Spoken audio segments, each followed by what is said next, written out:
Today, just cover all the boring stuff he want me to cover. How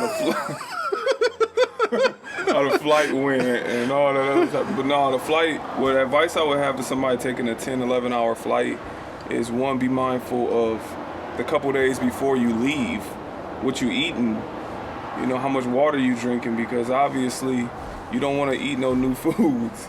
Or you don't want to try nothing new right before you do a 10-hour, 11-hour flight, because it's not fun getting up, going to the bathroom 24/7. I say this, and even going into the grocery store, everything is pretty interesting, but you get the same balance of people. I have a new respect for those I run into in Los Angeles that's from another culture and they don't speak English. And they're trying to get around, but I was always patient with them. I show them, etc.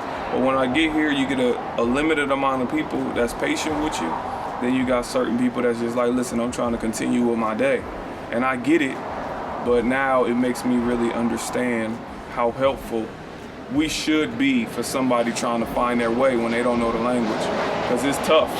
I'm not gonna lie, it's very tough. Now, certain things I can make out. I think that might come from watching boxing.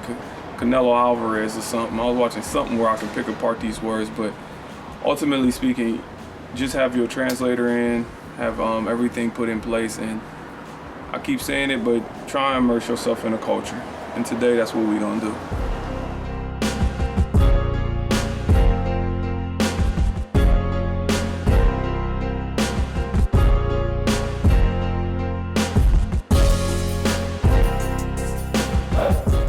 Just made it to the YOMO event. It's crazy, look at the line. Bunch of kids. Signing in was a bit of an issue as well. It's looking nice. Man, it's crazy and super nice. They got all these things for these kids to do.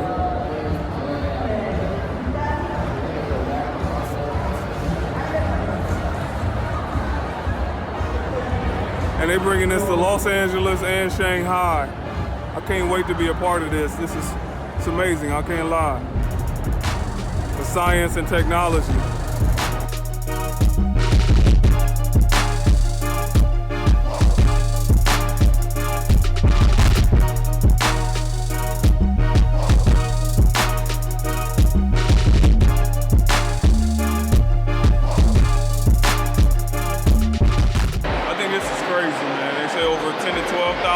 Students between a day, per day. And it's for 4 days. Just look at all this. It's just crazy.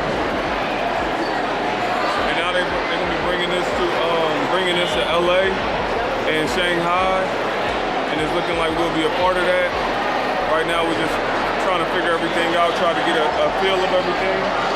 But I think this is absolutely amazing for to be able to bring so many kids in to learn about science and technology, and just getting the opportunity to expand their information and wisdom about how they can move forward, creating this platform for it to exist, getting the right people involved, because they got some major companies involved to teach these kids about it, teach them about science and technology and whatnot, to be able to learn from people that's actually doing it mean everything. And that's the reason why Wise Way is coming out here, because we interview the professionals and use their testimony to inspire children. This is like our idea expound.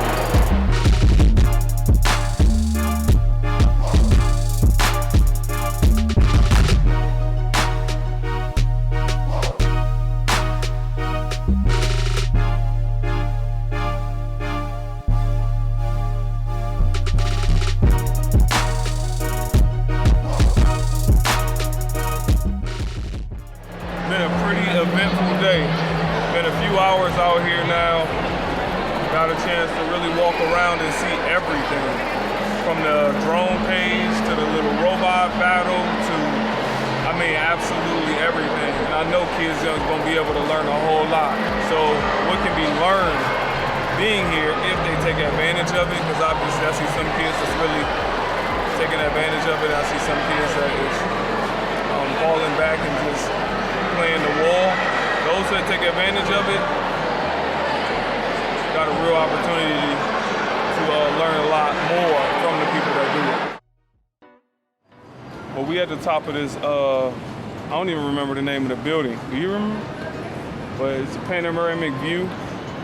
And it's crazy, man. I'm getting a chance to see it, but I'm gonna be honest, a lot of this remind me of LA. You get the same vibe? Yeah, I do. When you look at some of these places? For sure. Like when I look off in the, like you can take a quick look, when you look off in the city, obviously it's way more condensed, but that's not far off from like how LA look. I think it's crazy how everything come together. I remember when we first started the journey in the first place. I remember first moving out to LA and being homeless and changing the way I wanted to live my life and build something without destroying. Because everything that I partaked in before that was some building, but it had destruction involved in it as well. Then I changed my life to do only building. And it was hard being homeless, and it's hard to do that transformation. It's extremely hard to go through the transformation. So for any of y'all going through a transformation, you gotta, I hate to say that cliche, put your head down and keep working, but when them times get hard and the days get dark, you gotta know that it's better days. So that's really what I kept in mind. And now I'm getting flown out to Barcelona to do a potential partnership within 4.5 years. So I just think everything it's a constant grind and it's not easy, but as you keep continuing to move forward, things will get better. You don't know how, they just will. And I just look at it the same way I look at any company, Nike or whatnot. Nike started with a waffle iron making shoes, and then now they obviously this conglomerate we know as Nike today. For me, it started off in my car being homeless and refusing to do anything destructive. Now I'm able to get flown out to Barcelona to potentially do a partnership with YOMO and help kids further their education. So to me, all this is ideal and it's surreal to me. And I'm just taking it all in. I can't wait to get some food, but I'm just taking it all in. And one day at a time, really. 1 hour at a time, 1 minute at a time, trying to be better than I was yesterday. It's really all my motto, pretty much. How can I be better than I was yesterday? How can I influence people without destroying? How can I keep building upon what I know? How do I move forward? How do I be more efficient in moving forward? That's really the way I think day in, day out. So hopefully y'all get something out of that.